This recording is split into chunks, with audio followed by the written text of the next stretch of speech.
realize if I go on at that speed, I will not finish. But let me emphasize that much of life is a question of maintaining balance. Any athletic team knows, and you have just become the second best nation in the whole world in athletics in the Olympic last month. Am I right? We are very proud of Kenya. Any athletic team knows that they need a balance between offense and defense, between quickness and training. In our personal finances, we work to maintain a balance between income and expenses. In teaching, we try to keep the proper balance between content and creativity. Too much emphasis on content, the subject becomes boring. Too much emphasis on creativity, I'm hoping there are some teacher trainees here, and you have a lot of fun, but you communicate little content. We will all have to find a balance between diet, exercise, and rest. Too much of one extreme or the other, and we begin to hamper your delivery. So that's really what we are discussing here. Let me give you an example of a guy who didn't know about this issue of balance. And because many of you are students, you are from the program. There was an exam. The guy prepared very well for that exam. He prepared that. It had 5 questions. It had 7 questions. You do any 5. And each had equal marks. So how many marks per question?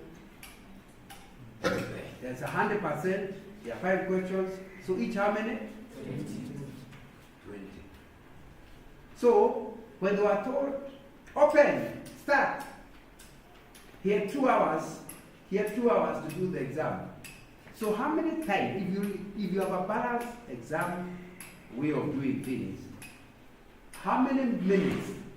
Remember, you have 60 plus 60, that's 120 minutes. How many minutes should you allocate each question? Remember, no question is more important than the other. All questions are the same. So how many minutes should you allocate each question?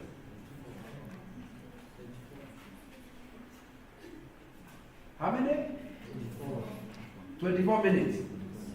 Now, obviously, because you need to revise, you need to do 20, so that at the end you will give yourself the time to check. Is that wise? Because you may have forgotten something. So, but this guy, to his surprise, the first question he chose is the one who was studying the previous night. He could remember everything. So he decided, God, how good you are. He could even see it in his face. He started working on the answer. 110 minutes later, he was still on the same question. He had not finished material. And he looked, wow, well done. He looked back to the paper. 4 more questions to be answered in how many minutes? 10 minutes. He panicked. After panicking, you try this. After 2 minutes, he said, let me try that. After 2 minutes, in the end, you are told, time out. They give the paper back. Did that, just guess, did that guy pass his exam? You know, sure enough, when they came to marking the first question he had answered, they tried to look for what to remove. He couldn't remove anything. He got all the 20 marks. Then he went to the others, and they realized these are the easy ones to mark. You just draw a line, answer. You draw another line. But because of the effort of writing, he got 2 marks here, 3 marks there, 2 marks there. And so in the end, the total he got was about 9 marks out of the 4 questions. So he had 20 plus. So how much did he get? Is that an A, a B, a E, or what is it? Is it a D? Is that a D? It is that you all agree with me. That guy failed. Why did he fail? Was it because he was not clever? Why did he fail? Lack of time management. Lack of balance. unfortunately, you are lacking a skill. But many of us are like that in life. You are in that year. Then a boy says, in all his life, he was born. We were just born the other day, 20 years ago. But in all his life, he has never seen someone more beautiful than this sister. She goes to sleep at 2 in the mirror. It's so good. She's starting to fall in love. And from that moment onwards, she wants to meet the boy daily. They're in the same campus. So they want to meet how often? Daily. She forgets she was a student. He forgets he's a student.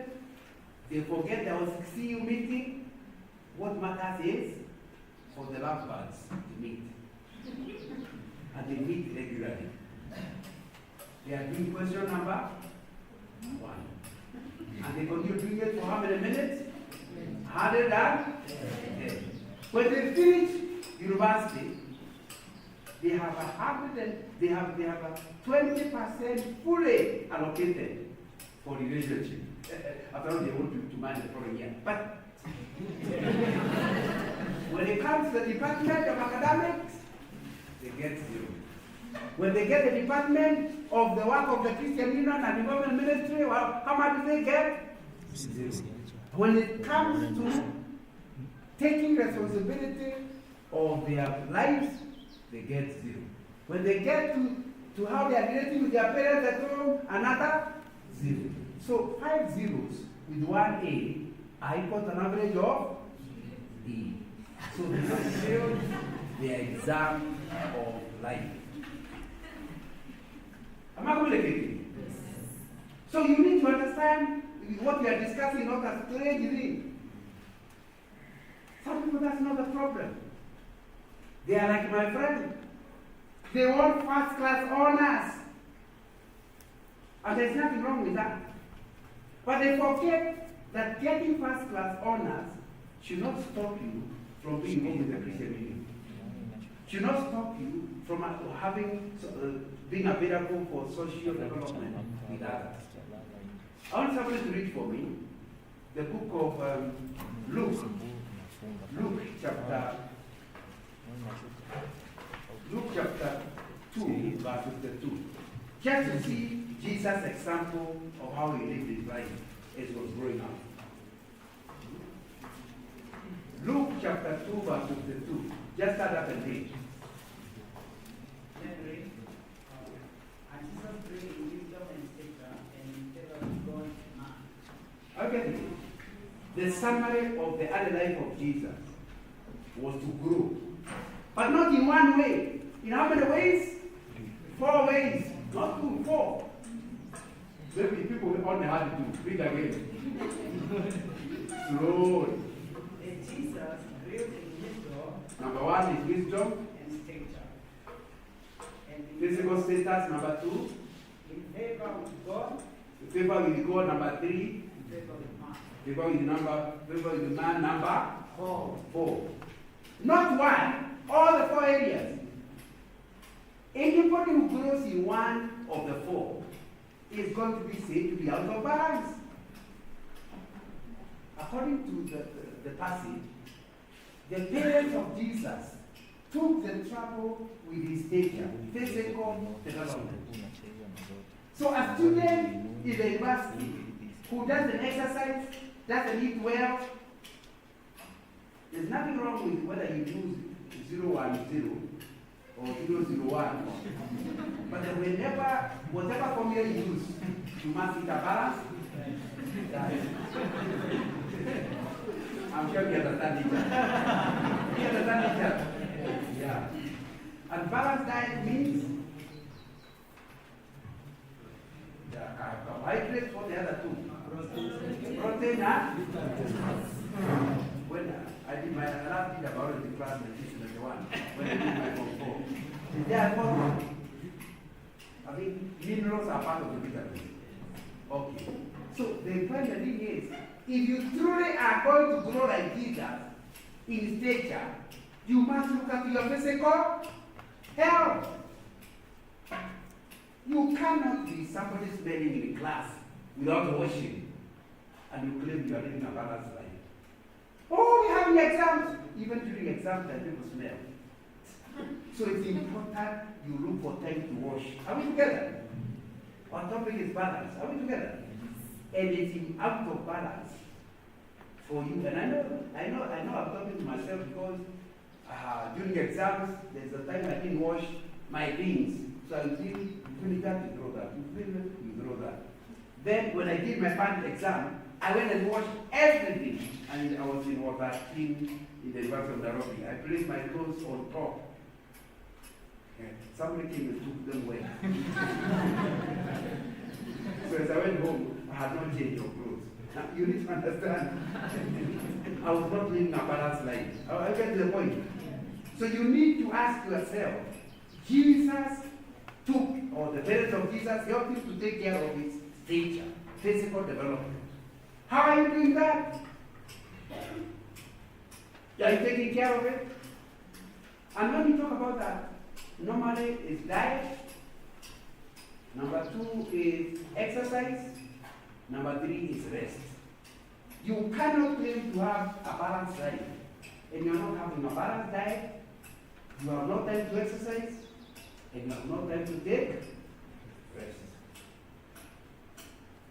And even during exam time, you still must look at those 3. Many people have failed the exams because they could not rest and their brain was tired. A friend of mine, and this was not a young man, is a lady who was doing, my mother was doing CPA. I think was doing CPA during that time. They were with another lady attempting the CPA, so they both went to study in one place together. They started until around 2 p.m. Each drove home. When the person used to drive you, by the time you are sleeping, it's actually 4 a.m. And by 7, 8 o'clock, they're supposed to be in the exam room. Somebody told this lady in her sleep, her exam is in the afternoon. Because you see, you have just entered bed. Sleep and just come, how to wake up. So she slept well, with her mind stable in her sleep, that the exam is in the afternoon. So this other lady went to the exam room and wondered, where is the lady? Where is the lady? You know, you can't call during the exam. They don't allow you to have phones. Sometimes you hear them. So as soon as the exam was over, she went outside the room. Where are you? I'm at home. What are you doing? Preparing to come for the exam. But you have just finished it. What? Of course, she did not go through that exam. Is that because she's not clever? It's because her mind was too tired. And there are many people who are getting bad grades because they don't rest their brain. When you revise up to the last minute, you actually condemn yourself to failing the exam. And this is better to fail when you don't know, but to fail when you know but can't remember because you are confused. Am I communicating? So a Christian boy will not be that category. Because you can see Jesus taught us how to live our lives. There must be time when you give your physical exercise, your stature, importance. So tell me, in that last sentence that I've ended, how have been your exercise? How have been your rest? How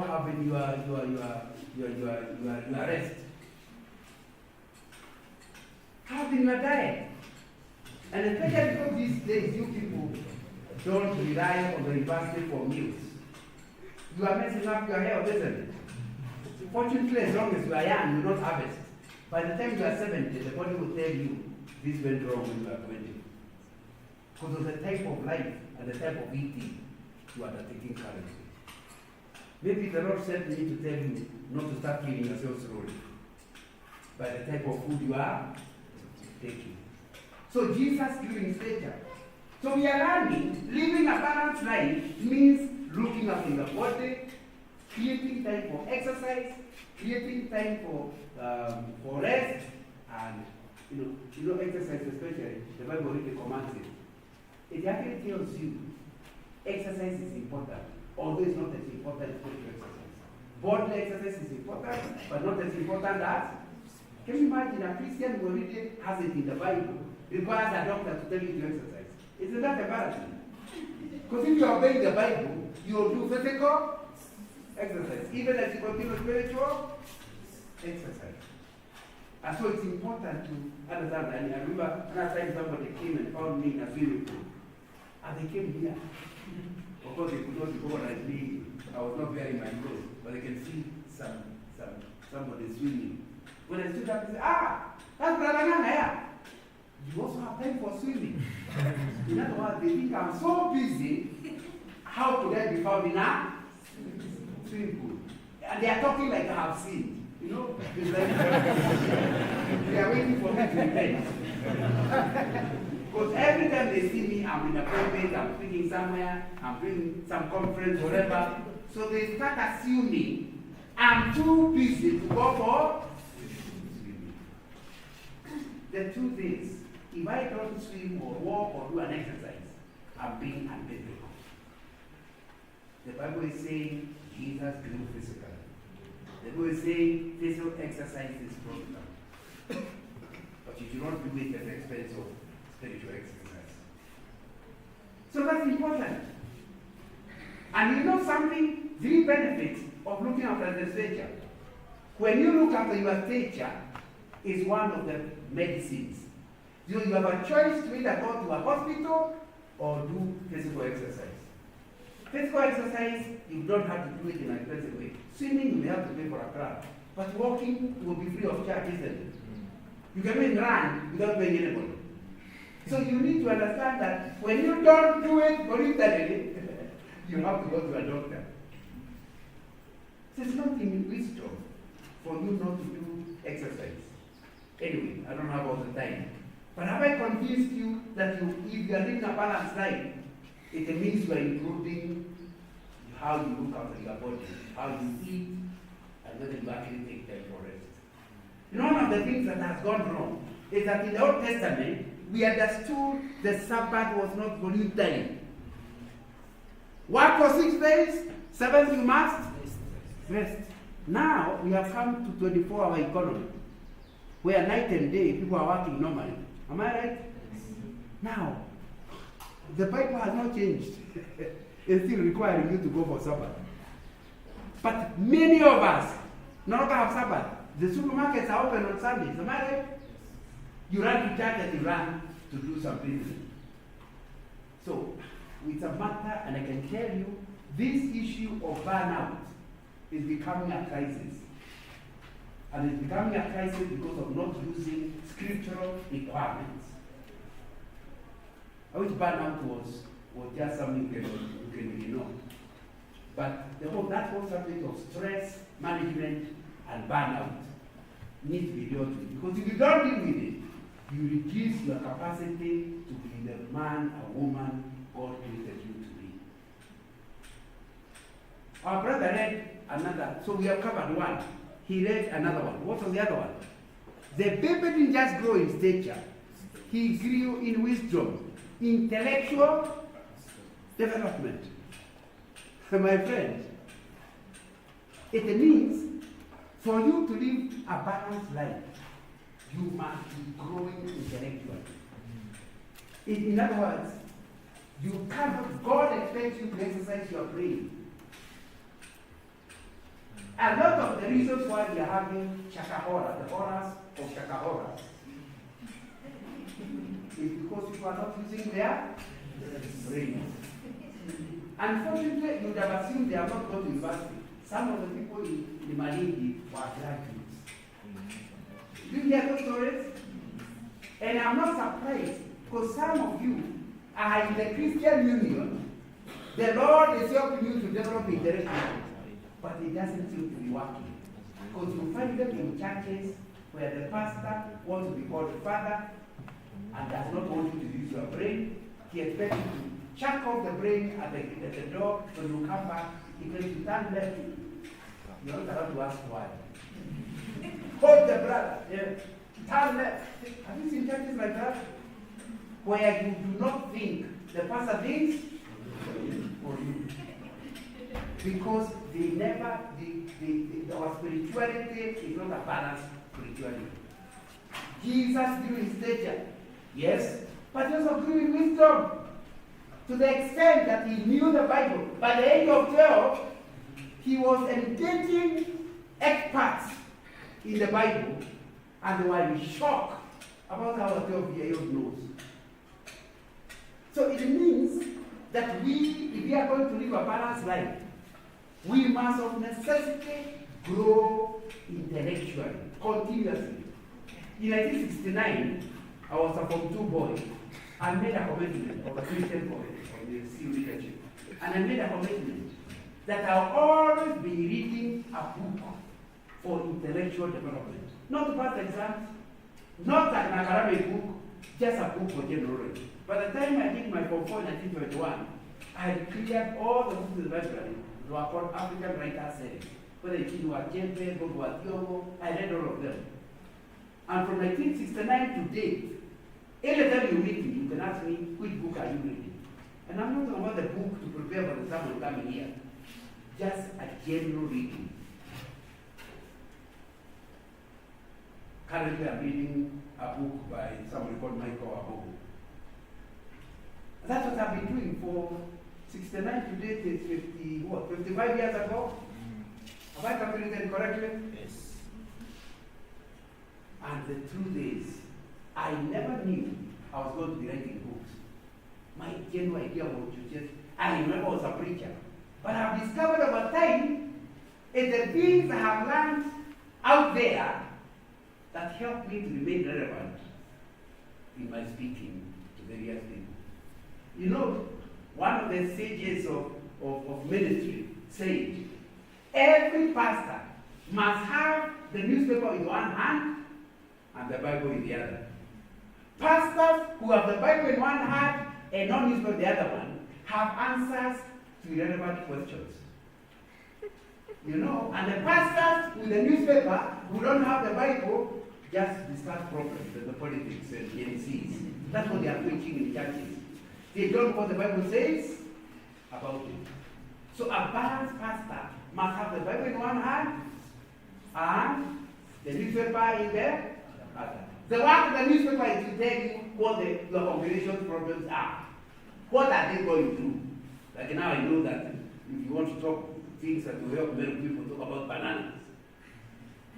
But you cannot get that from the newspaper, not in the Bible. So it's important to understand intellectual development means a commitment for life to learning and studying and understanding the human complexities.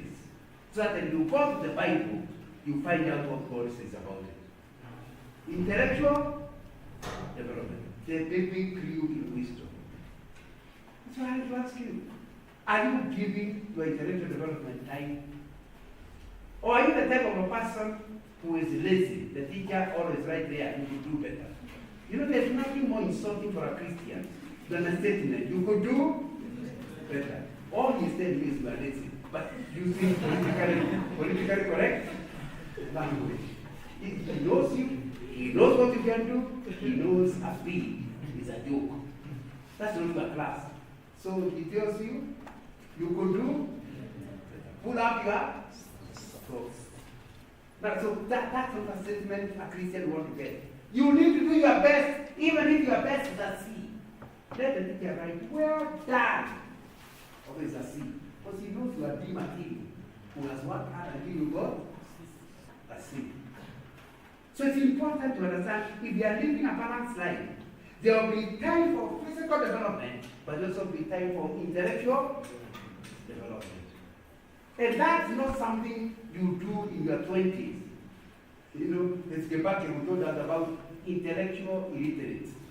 Initially, I didn't understand what Kebake was talking about. Let me give an example about a veterinary doctor in Nakuru who actually a medicine for a cow that had ceased being manufactured.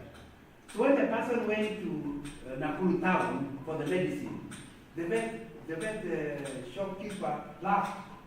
Who gave you such a prescription? That medicine is no longer being manufactured. Why? Because the then officer was irritated. He stopped reading after graduating. Am I communicating? That should not be. For us Christians who understand Scripture, you must grow intellectually. It means even my age of 70, and if the Lord gives me 8 years, I must continue to read. I must continue to study. I must continue to challenge my mind. That's a Christian thing to do. And when you do that, then you are likely to be relevant. In fact, I was just asked a pastor the other day, how do you remain relevant in your age? I said, I don't understand the question. I said, no. You are still talking to young people. Yes, I do. And of course, these days, when I go, I'm aware that you people, your parents were not born when I was in the university. That I'm aware, isn't it? When I talk about 1971, June 4, several of you, your parents were not born. Am I right? Yes. Yeah. So I'm aware. So I never imagined any young people would be asking me to talk to them when I'm in my 70s. So I have no idea. The secret behind 1969, it was escaping me around you today. The fact that I'm reading on a continuous basis. But I also told you, the other thing is, I always I'll come with my friend Wilson. I'm always working with young people. So when I was preaching in my 70s, they are going to go in. 80s, they are going to go in. But they grow older and they did. By the way, the ones from 80s, the other day one of them said, can we start going out together? Because their children are finishing back. So they said we can come back. And we have now gone to a number of universities together with this person whose children are finished university. And he has also retired. So it's important to understand as I keep in touch with young people, I'm getting to know their challenges, isn't it? They are my newspaper. Are you getting my point? Yes.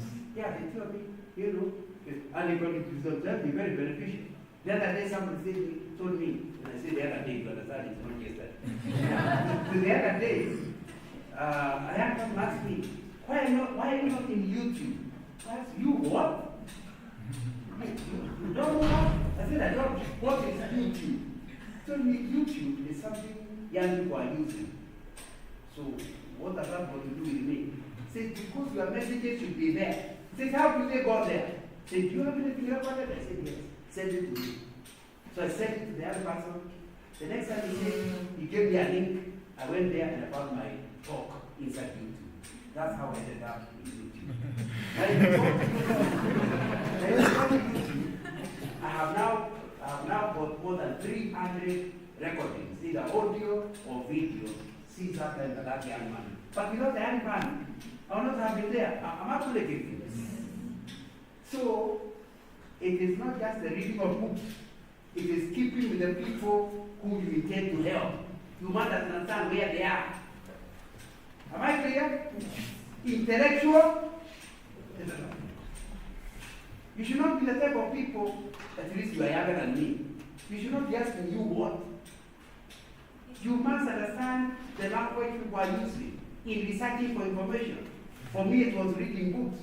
But now there are others. There are other methods that people are using in the internet. And you need to keep at it. And I think that will be something that is important. We have done 2 intellectual development. And I'm saying a balanced person will read for exams, and in those results, it doesn't matter whether they get first class or second class, they are happy with it. Because they know they did their best. Are we together? That's part of it. But they need to go beyond exams and intellectually develop themselves for life. So the paper grew in stature, physical development, grew in wisdom. What was the third thing? In the paper with? That's called spiritual development. Okay. In other words, you are not living a balanced life at all. If you have physical development, you have intellectual development, but your relationship with God is not better. Here the word uses is favor with God. You are on a continuous basis in keeping friendship with God. I've written a small book called Friendship. And of course, I'm talking about friendship between human beings. It is the same thing with the friendship with God. I quote a good saying in my book, Dogonima Kenya in English. You can't claim to be my friends if you don't miss me. Dogonima Kenya means you miss me, so you come to visit me. So it means for you to grow in favor with God, you must miss Him.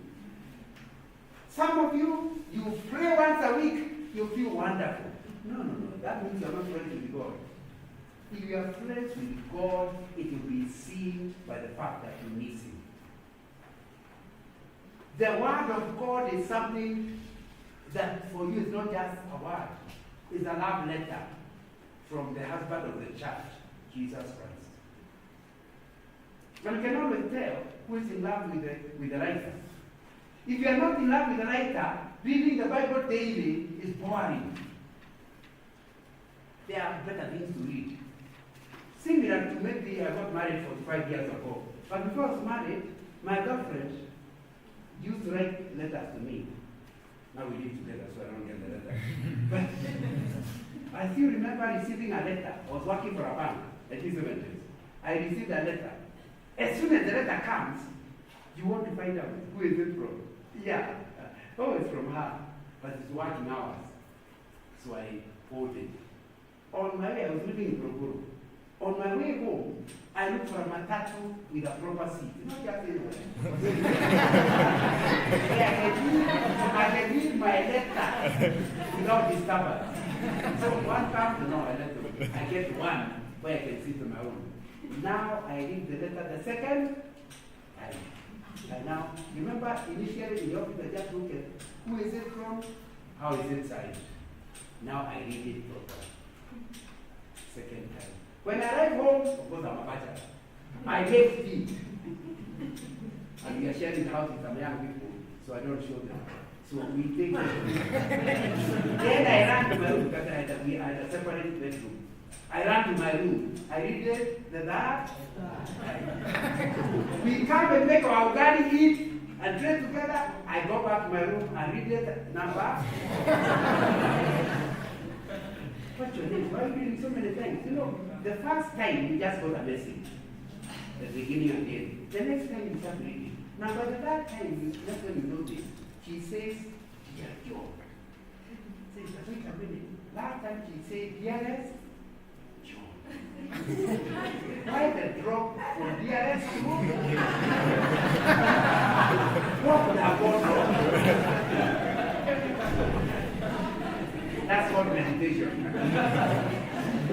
I'm not going to get it. So you start understanding. If that letter, as I'm busy reading, was blown, because you see the material moving, if the letter was blown out and landed on somebody's walkway, and they opened the letter, you know the language between lovers, they opened it, it's total nonsense. You just throw it away, isn't it? Same letter that's making me glued is useless to a non-lover. The wife is the same. It's a love letter. The reason you don't enjoy it is because you are not the lover. What am I thinking? Yes. So when you are a Christian, God's letter is a love letter. You miss it. You want to read it. And you don't read it just once. You know, one of the things is I did read it, and I actually got a one in our time. 1 and 2 are A, so it must have been maybe, well, I don't know what you call it today. But the truth is, I have never read a book twice. I read the first time, I felt very boring to read the same story again. But with the Bible, somebody came to our high school in 1968 and taught me the importance of reading, going through the Bible using the daily calendar. With a commitment that within 5 years, I've covered the whole Bible. So from 1968 to date, I have no idea how many times I've covered the Bible from cover to cover. But the truth is, when I read now, it is still fresh. That's why I know it's not old or new old book. I can read it the 20th time, and I'm still enjoying it because it's a love letter. Are we together? So balanced living means that you are growing physically, You are growing intellectually, but you are putting in time to grow your relationship with God. You are taking time seriously to allocate time. And we say Dogonema Kenya means you cannot be so busy you have no time for your love. Let me give you an example. Assume the baker's letter saying she is coming to Nairobi next Thursday, which she had not told me earlier, but now she has told me. And the letter arrives on Monday. Then she arrives on Thursday, and she is outside the bank calling. When I'm told she is calling, I say, where? From where? So I go and say, hiya, what are you doing in Nairobi? So she asks, did you receive my letter? Yes. And you don't know I'm coming. And the baker does not require any other investigation. She knows I'm not in love. People in love cannot take 3 days to read a short letter. People in love read it immediately. Did I tell you how many times? So you cannot read Thursday without knowing that your girlfriend is coming. You have read it many times, isn't it? So it will be clear that relationship is fake. Similarly, if you don't feel a desire to read God's word, and you are not consistent in that reading, there is a possibility your relationship with God has a problem. You have a spiritual sickness that requires urgent therapy. If you are not in that category that desires to know God's word. So when you live a balanced life, you know very well. One of the things I cannot, a friend of mine the other day put in very good language, that for his family, what they call the family altar, he tells the family, if you have time to eat ugali, you have to read the Bible. Because the heart is as important as the stomach. Now if you have time for the stomach, you also have time for the heart. So they do not eat the food before they clear the Bible reading for the day, finish it, pray, then twanga the food. Because according to you, the proof you have time to read the Bible is you are eating. When you are so busy, you have no time to eat, then it's understood you have no time to read the Bible. Am I communicating? So you need to understand, for you to live a balanced life, you have taken the trouble to actually allocate time for talking with God. Initially, they may be less, but as you grow older, you are able to allocate time on a daily basis to be the Lord. Time when you can go for 1 or 2 hours of prayer, maybe not daily, but maybe once a week. And sometimes when you get money, you may need to go for a weekend where you book a place and you go for a whole weekend, Monday, Friday, Saturday, Sunday, come back to office on Monday, 3 days of a retreat when you are with your lover, Jesus Christ. A spiritual retreat. Not to talk to other people, just to talk to God. But a lot of us have time for physical development, have time for intellectual development, we have no time for spiritual. What is worse is your generation is having time for morning glory. Ever heard of it? They wake up very early. They have a very noisy time praising the Lord. I'm not suggesting you stop it. But please, you have no business having a noisy time. Because you have a quiet time. Jesus, I believe he is our Lord. More importantly, he is my Lord. I must see him one-on-one. And because of your group Christianity, many of you are having difficulties. When you go for masters in England, and there are not many Christians around, there is not even a church. But you have not learned how to grow in favor with God without the help of others. You need to develop personal, not group, personal relationship with God. That means when your wife backslides, you will still continue. Because your Christianity is not tied up to your girlfriend. Are we together? Yeah. And that's important. So when we talk about living a balanced life, it means allocating time, clear time for growing in favor with God. And finally, what the fourth thing you have left out? Favor with man. That's called social development. You would have thought that that would be ignored. No. For three reasons, it's not ignored. Number one, you cannot do the Great Commission if you don't love people. Social development, learning skills that can help you communicate with others. How will you become somebody whose spiritual life is impacting others if you have no interest in other human beings? So social development is important for ministry. Number two, social development is important for your own sanity. A lot of the reasons why we are living low quality life is because we don't know how to deal with other people. Do you know when you hear people say, I'm having such a hard time at work?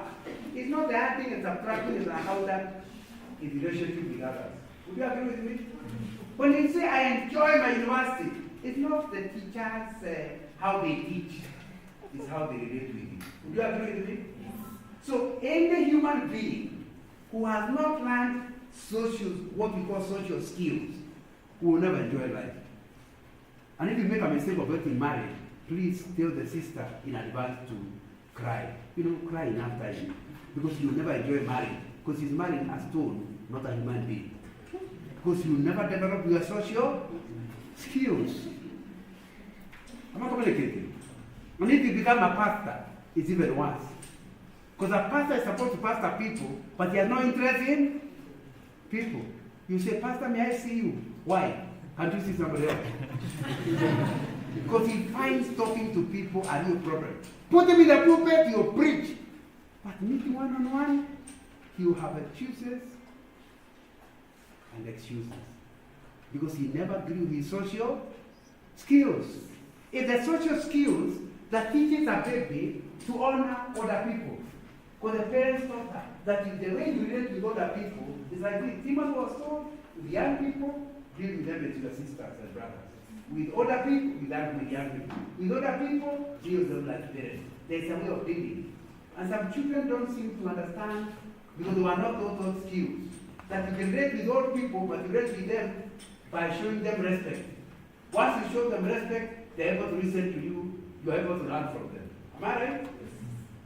That's the social skills. Social skills include that you learn people are not like you. You greet somebody, they don't even know to answer back. You don't go and cry. You understand these are some human beings are strange, and that was one of them we met today. So you are able to still continue in a same manner. For somebody else to behave, you must behave the same way they are problem. One of the social skills is understanding our diversity. Understanding that Kikuyus will eat mokimo and you understand what's wrong with them.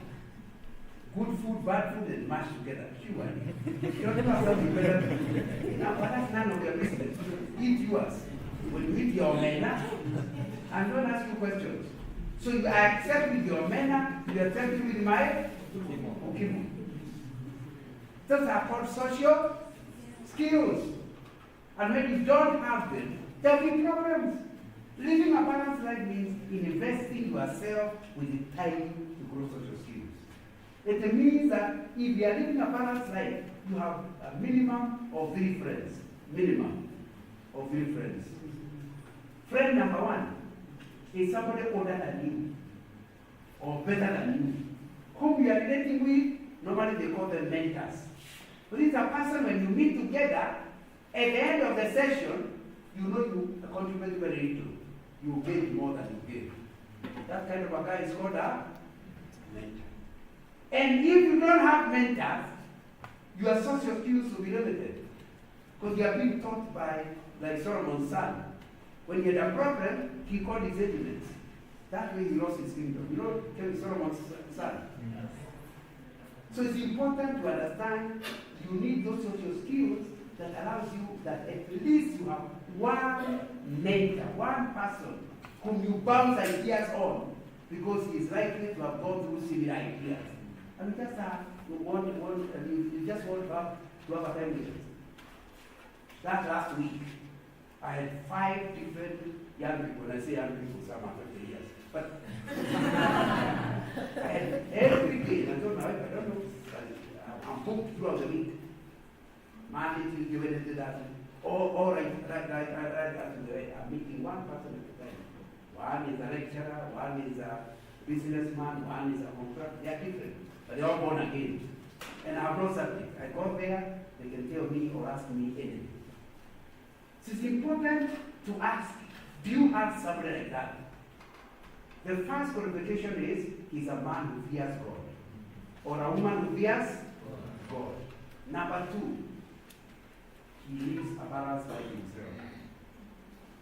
Are we together? You can watch him and you know he lives a balanced life. Number 3, he loves you. You can't mentor somebody you don't like. So find out, is there a person who enjoys your successes? When you tell him he feels great, that will be your mentor. So there are certain qualities, but the last, I've written a book on mentoring. If you are really interested in this subject, I have a book. Next time you are in KSF or in Focus or speaker, you just pick the book on mentoring. The fourth one is, do not be a person who want to be instruction rather than advice. Anybody, scriptures do not allow one adult to instruct another. It allows them to advise each other. It's a choice. When your pastor says something, you talk to God about it. Because the book of God, John chapter 4, verse 1, it says, test. It means that everything you are told by your mentor, you don't do what he says, you first go consider it. You talk to God about it. And only do what is in line with God. Paul said the same thing. Follow me, but not all the time. Follow me only as I follow Christ. So if you discover your mentor is a person who is instructional, if you do what you say, no, drop you. Don't make a fool like you.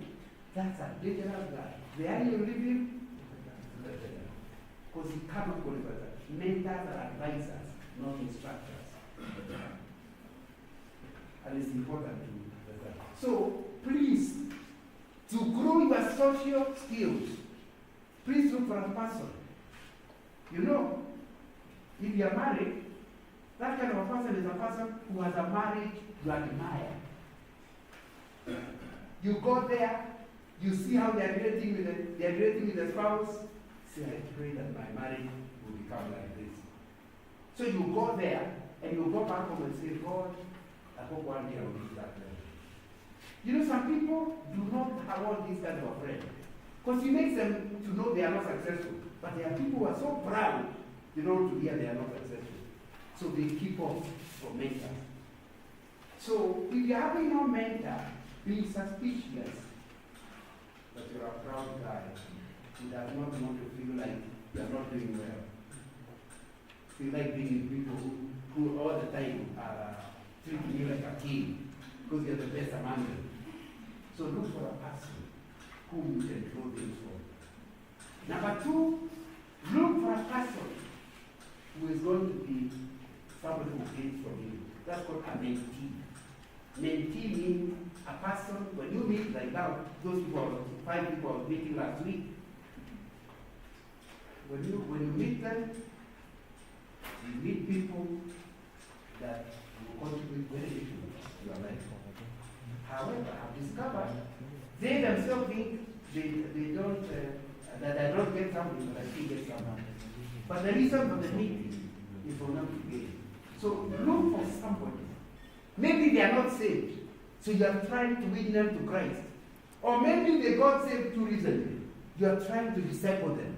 But always have a friend whom you are developing.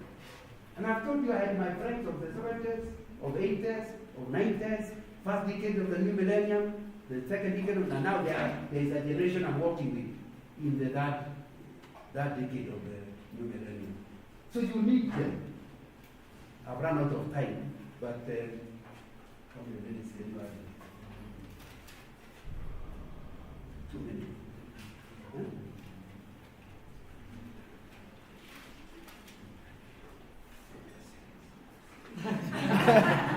Yeah, that is me for that time. So I'll go on. But let me first of all, now that you have given me time, let me go to the first one. Amen. Why is it important to have a mentor? Number one, is because the mentor keeps stretching you beyond yourself.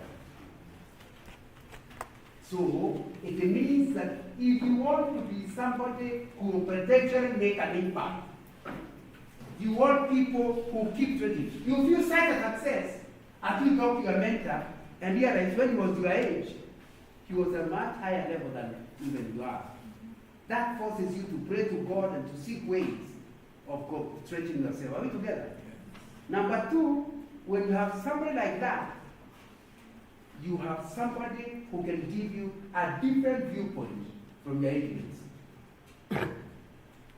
That's why it was a very Gen Z to say that all the people know nothing. Did you hear them talking? Oh, but then you are Gen Z. So you are all talking like that.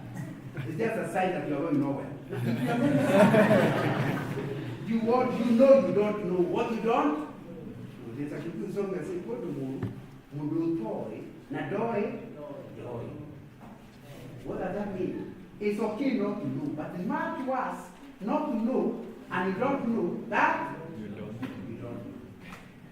A mentor gives you the perspective that allows you to know that you don't know. And once you know you don't know, you start to know, isn't it? That's important. And that's the first reason why you're looking for it. He is helping you to stretch your mind, to see a different perspective than the others are seeing. And then, because of the age difference, it allows you to have to be naked before him. Because he's mature enough, you feel you can open up to him. Are we together? Or her. And that's important. So it's important to that. What is this junior one? 3 advantages. Number one, there is nothing more exciting than to see the people I was working in the 70s. Now you don't have the old people. They have their children in university, they have retired. And then he tells me, the other day I went to somebody's house and he said, somebody in their 60s. And he told me, brother, I don't know if you can remember. But when I left university, we were told where we were going to preach. And I told you that you do not, once you start earning, you have 2 choices. You can stay in a mortgage house or you can rent a house. But you can't stay nowhere. So there's no that choice. When you stay in a mortgage house, he told me, I told him. When you stay in a mortgage house, you are throwing money into a pit. When you stay in a rented house, you are still throwing money into a pit. The only difference is the one that is for rent is a pit without water. If you stay in my house for 20 years, after 20 years I want to stay in it myself. I just treat each other like I'm in a good tenant. Do I give you anything back? No. Even the mortgage is also a deep hole, but there's a bottom. The more you put money there, although it's filling up very slowly, maybe a mortgage of 20 years. So even after 10 years, you still can't see where the money is. But the money is filling up. Because the pit has a bottom. After 10 years, even if you have not bought the house, if you are unable to pay the loan, you can sell the house, pay them, and you go back with your money. Are we together? Can you do that in a rented house? No. So it's a level of foolishness to continue staying in a rented house in the longer term. But I was thinking with a new graduate, so we are just happy. So the other day I was preaching in a church near where he stays. And he told the pastor, we are going home with the speaker. So he there said, I just wanted you to see. What? With my wife. Says, this house follows the idea you gave me more than 20 years ago as a young man. What do you think I felt? Then, and again you understand the other day. The other day was now shorter. Someone asked me and told me, do you know, I now have found a house unthinkable and in line with what we discussed. This is a guy who was in Chiromo campus that's a years ago. I never got to know him as a person. He was not a C leadership. Then we went different directions. About 15 years later, he looked for my telephone until he got it. And then he said, I want to talk to you. About what? I said, it's okay, I'll buy you a cup of tea. Then we are not making it. Then I called him and said, can you tell me the subject? He said, yes. Some of the things you used to speak to us in Toronto campus, I keep asking myself, do you actually practice them? Now, I was the man at attack. So now I said, can we have the tea next week? I knew, so now I'm the subject. So I went, we settled in a jar. What's my job? To tell him whether what I preach, I actually practice. But is that really, why do you get such a question? Remember, we have not met for 15, 20 years. Why do you get a question? He said, I'm talking to your enemies. But then we come from the same denomination. But he doesn't come to my branch. It's another branch. And your enemies are telling me, in Nairobi, you cannot make life without sometimes giving money that has no receipt. Then I ask myself, where did I get the impression that that is wrong? I know. His grandma used to come to us in the campus. He talked with an old man. They say the same. When you see us owning houses, there is money you must give that has no receipt. But he was still feeling very uncomfortable. So he decided to look for me to explain, is it possible in Nairobi to do things without ever cutting corners anywhere? You buy a plot, you start building, you stay in the house, and you have never cut corners anywhere. Because you have been told it's not possible. All Christians he sees there from the church who are having houses, there is a place they cut corners. So my job was to share testimony. How did you get your house? What process did you follow? What challenges did you get? How did you go over them? Another one. When you are getting married, what did you do? Did you have to cut corners? What about promotion in the office? What? So I was a man at the sea. For 2 hours we are talking. After 2 hours he says, now I know it is possible. And I asked the Lord to help me to become like you. We actually became friends. Now new friends. And we are now preaching several universities together with him. So that again he called me. And I went there to discover he has a brand new house. And we drove him away, went to inside the house and said, you know the question I have to ask. And he said, well, the one thing ask him around. The reason why we have taken so long to occupy our own house is because we determined we will not cut any corner. But now they have beautiful getting a house in a gated community. And I feel hallelujah. This word mentoring. So when you mentor somebody younger, it will give you an enjoyable old age. Investing in people has a very high return. So you must, if living a balanced life means on this social side, you must create time for people. If you are too busy for people, you need to die. Because as long as you are here, half of the reason you are here is so that you have time for people. One older, one. And when I say younger, I don't mean younger in years, but not as experience in whichever area he's mentoring on. That's why in my rules, I don't allow one mentor. You need maybe several mentors. Because we are not good. Man is not good in everything. So you need a member to mentor in this area is good, but in another area where he's not good, you have a different mentor. The only thing is I gave you the qualifications, isn't it? Yeah, and it's important to that. So you yourself, you need to tell me, who are you currently mentoring? Either because they are not born again and you are prayerfully seeking to lead them to Christ, or they are new believers and they are struggling and you are investing in them to disciple them, or they are backsliders, you are recovering back to the fold, or they are just simply not experiencing with you in whichever area you are talking about. Am I making sense? Yes. It's important to ask you. And I have told you the benefit of doing that. It is not only a question of old age. I told you the second benefit. Because they are younger than you, and they ask you about a subject, you are supposed to be better off, but you have recently been backsliding. when they ask you and you answer it, it reminds you the standard you should be having. Are we together? Yeah, like it's a new couple. Tell me, how do you deal with your wife is rude to you? And you say you are full of the spirit, you are able to communicate, you should forgive. Then you realize last night I closed my life. No, all of a sudden you start saying I must change. Who is helping you to change? The young person. Because you see, you are giving a certain standard which you may not be currently fulfilling. So having a mentee is a way of ensuring you. Sometimes they ask you a question, you have no idea of the answer.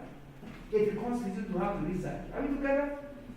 Of course, then your mentee will gain. But it's also going to gain. And thirdly, the truth of the matter is that there are things you can learn from the routine. But I told you need 3 friends. How many have you covered so far? 2. You need the third type of a friend is called a colleague friend. A colleague friend is a person, and these are very important people. A colleague friend is a person who is just like you. You know, you are both married about the same time. When they arrive at the gate and you are quarreling your wife, you don't stop it.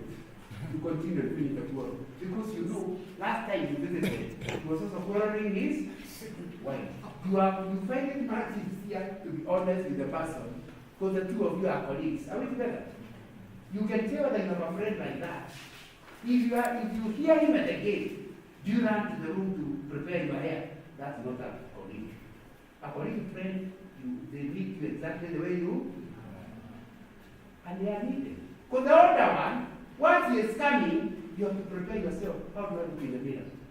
The young one, you have to prepare yourself. You don't want him to find you in an embarrassing position, isn't it? A colleague sees you exactly the way you are. 3 advantages of that.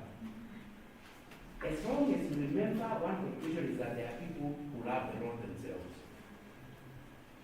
Once their area of struggle is the area of struggle, you are able to challenge one another. And because you know it, you own up. With the mentee, you can't own up. With the mentor, you have difficulty owning up. This one, you find it easier to own up. And because you own up, you are able to help one another. Number 2, which is very important. Because you are open to them, they can tell you about a weakness you have no idea about. You are not even aware of that weakness. Every one of us has a blind spot. What's a blind spot? A spot we can't see. And sometimes, the other day, I was in a global leadership seminar, and I was somebody saying something I could agree with. They say that somebody, they were the CEO of the organization, and one of the managers told them, hey, I have a challenges at home. He felt very insulted. Because he thought his strength is that mambo ya nyumbani unaweka wapi? Nyumbani. He doesn't bring them to the office. How could this person? So they went now with his close friend. They played tennis together. And he asked, can you imagine what one of my manager was saying? And you know what my strength is my ability to divide department and keep them separate. The friend said, do you really want me to be honest with you? Yes. Even here, among your friends, we know when you have trouble at home. Say, what? You agree with her? Yes. I cannot understand it. Even this tennis suffers when you're having problems at home. What he called his strength was actually his weakness. I can force him to go and research, and he discovered normally when you are pointing at others with one finger, the other 3 are pointing at you. And then you are not conscious. You are not pretending. You are genuinely not conscious of that weakness. These people we call colleague friends are the ones who are daring enough to tell you your weakness, which you don't know. Do you see the importance of such a friend? People you are so close, they have been given what I call right of interference. So it's matter, personal matter. No, they are, with your colleague friend, you have no personal matter. They are free to interfere. In fact, that's one of the ways of knowing whether the current guy who is trying to befriend you, I'm talking to sisters, that's a way to know whether he is married material. If you're the type of person who tells something and he gets annoyed, please leave him earlier. Rather than later. Actually getting enough allocated time. Another is actually suffering because you are pushing all of them in a good place. Now,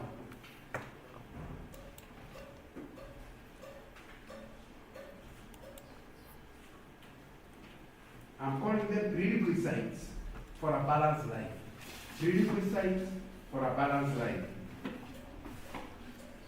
Number one, for you to allocate time in all those areas, and nothing is missing, is time. You must avoid the dictatorship of the agent. If you have read my book is called A Leader's Source of Influence. I have a chapter on that, about how to manage your time. The trouble is, things that are urgent sometimes are not important, but they dictate. For example, if your car's exhaust is sickly, you drive in the morning and the whole estate knows you have left because it's making a lot of noise. Are you likely to come back with that car in the evening like that? You are so embarrassed. But you see, an exhaust pipe is not danger. After all, the ones of Savannah Rally, they make the same noise, isn't it? So the matter is urgent, but not important. If your brakes are loose, that is both important and urgent. But tell me, if you have little money and your car has a brake problem and has an exhaust problem, which you treat first? Exhaust. But that is a level of foolishness. Because you kill yourself with bad brakes. Exhaust, you just be embarrassed. So we are learning, for you, you must have the ability of avoiding the dictatorship of the agent. Something is urgent, but not important. Just leave it. Because even if it fails totally, your life will not be affected by very much. So what are those things? You are allocating a lot of time. They are urgent, but they are not important. You must put all your activities in a scale of importance and urgency. So when you put all of them, there will be things that are important but not urgent. Others that are urgent are not important.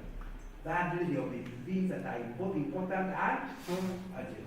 When you come to allocating time, you first of all deal with only what is both urgent and important. That means you leave out some things that are important, but they are not urgent. You leave things that are urgent, but not important. And that way you have enough time to do what matters. Are you getting the point? A lot of us end up messing our life because of missing that thing. How are you allocating your time? Do you avoid the leadership of the agent? The leadership of the agent. Number two, make a decision to have disciplined living. Disciplined living. If, for example, you enjoy ugali, and I invite you to my house and I give you ugali and omena, and you enjoy both, it doesn't require any discipline to enjoy it. Are we together? But if you come to my house and you find abominable mukimo, and you don't like it, but you are hungry, discipline requires you to eat mukimo. Not because you enjoy it, but because you are hungry.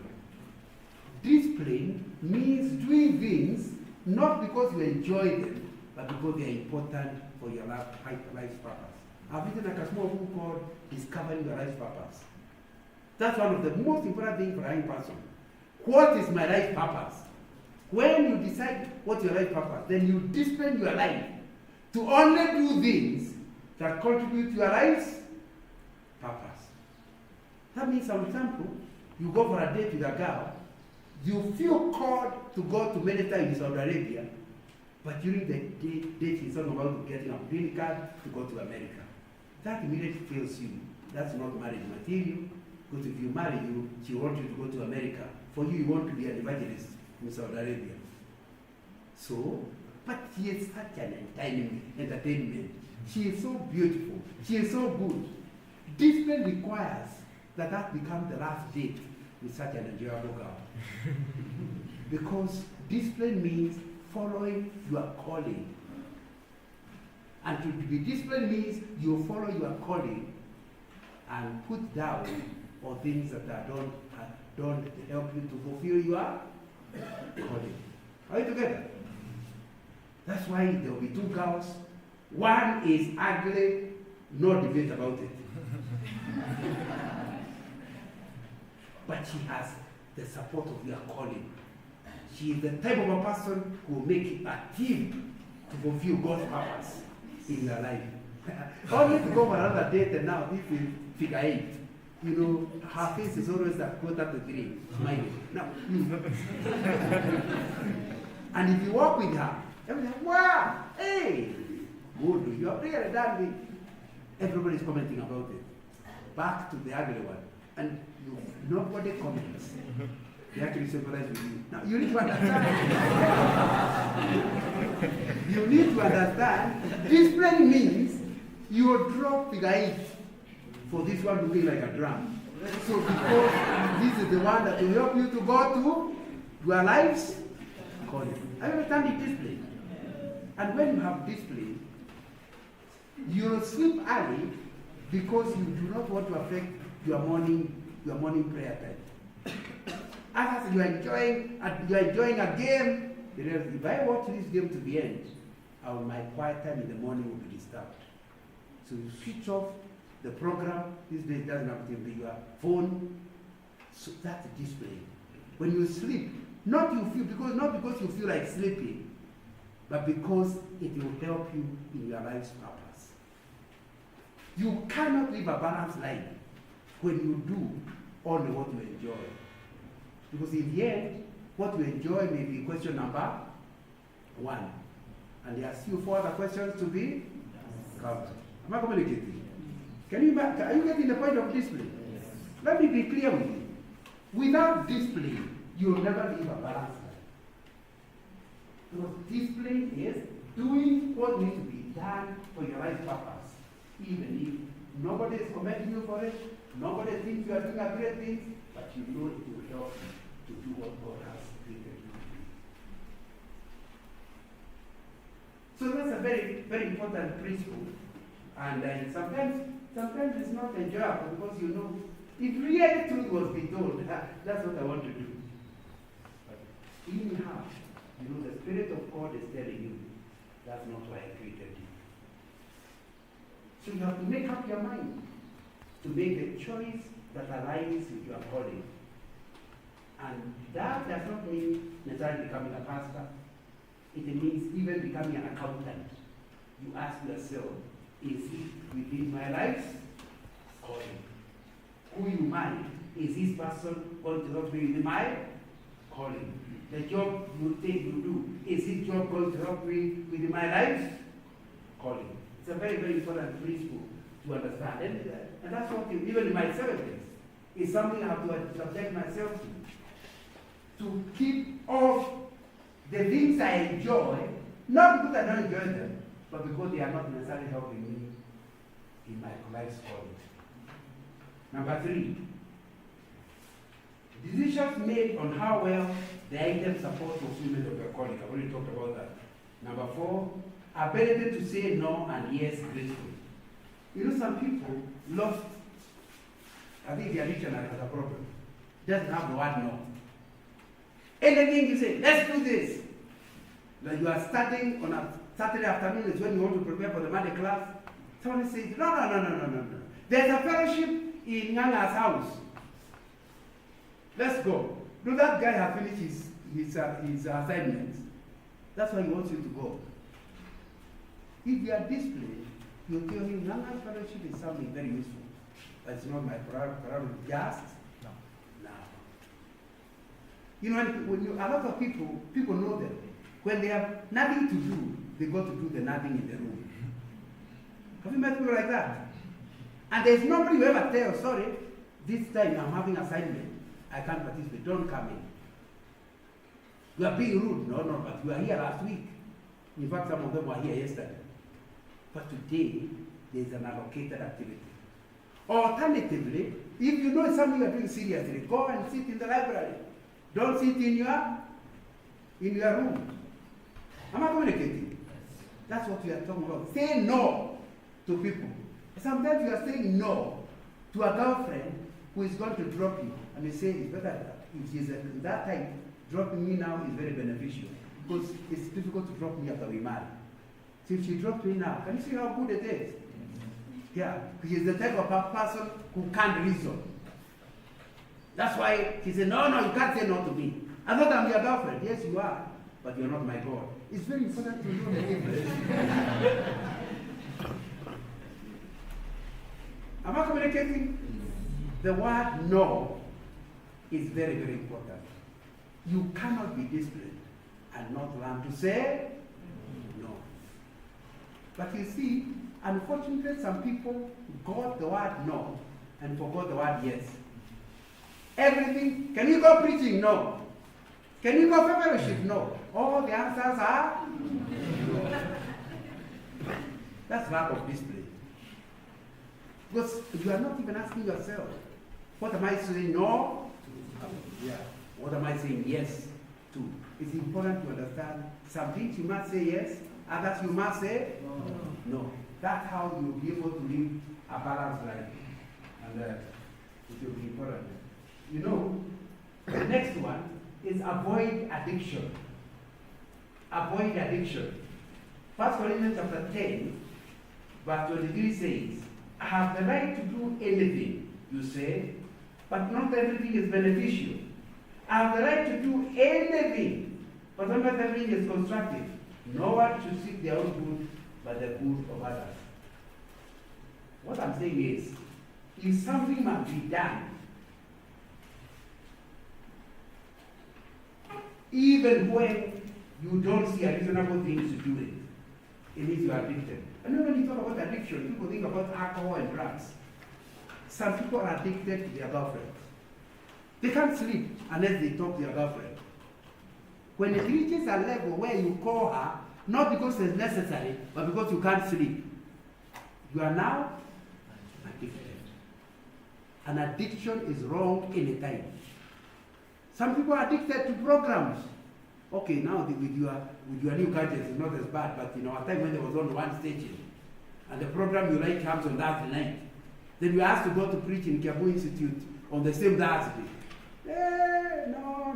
But when you are comparing going to preach and watching a program, you know there's no comparison. But you want to go to the program, not because you want, but because you are addicted. You must check what are the things you do because you must. Not because they are important in life, not because they help your calling, but because you are helpless. Christians should never reach the level of helpless. You must be able to have a reasoning behind what it is, every decision you make. Not do things because you are. So what is it that you feel you must do? Some people even dress badly because they feel like if I don't dress like that, then nobody will like me. You are getting addicted to being liked. You must be able to say, I don't like dresses like that. I'll dress like this. If you don't like me, shall we? Yeah.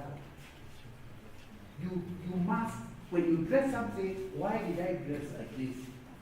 What do I want? And that will be something that's important for you to do. Now, so we are talking about priority setting.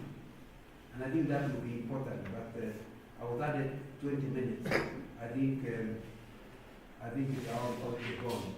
So, take a census of how you use your time. I'm not giving you an exercise to go and do. Take a census of how you use your time. Maybe take 1 week.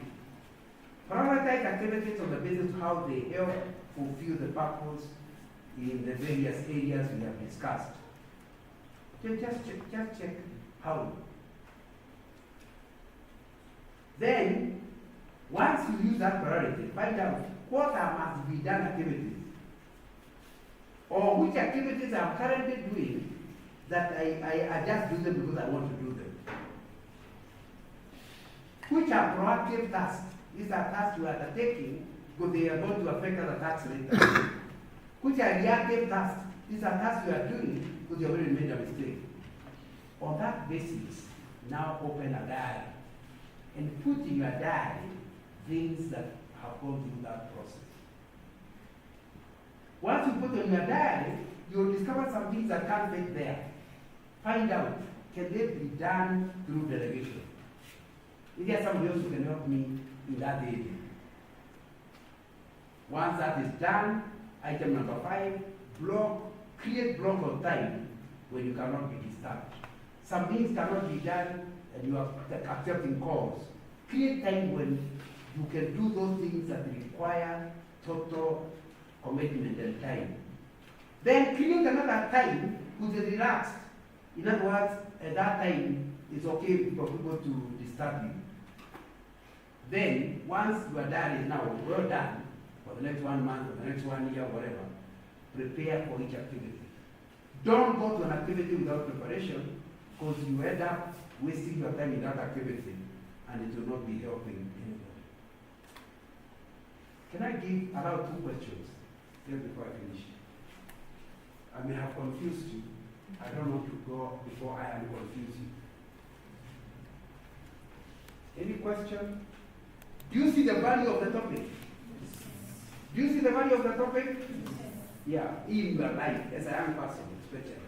No, even not people require it, but especially young people, these are very important issues that you have asked me to talk about. But ask or comment. Is there something you found useful and want to comment about it? Yes, go right ahead. Do we have your notes kind of? You can't have this mic, but the people can hear you. You don't repeat what you are saying. Yes, he's asking whether we will have those notes, and the answer is yes. That's the right person to answer the question. He already has the notes. Okay.